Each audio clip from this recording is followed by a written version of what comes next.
quick tutorial on how to set an appointment with me using the You Can Book Me link. So first, you copy and paste the link or click on the link, and it'll take you to your browser. And once you get there, you'll see either that I have availability on the first page or not. If it says no availability, try another week, like it does here. Just click on next week, and it'll take you to the next week. If you don't see any availability there, just continue clicking next week until you do see openings.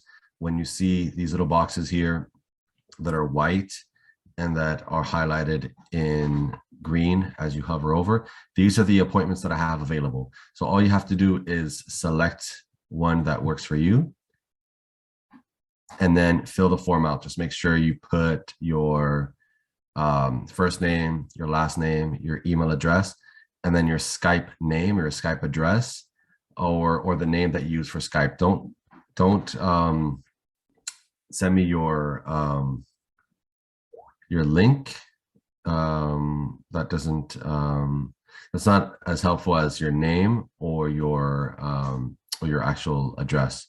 So yeah, and once you have that, you input your school name and then you click on confirm booking and you're done. And that's it.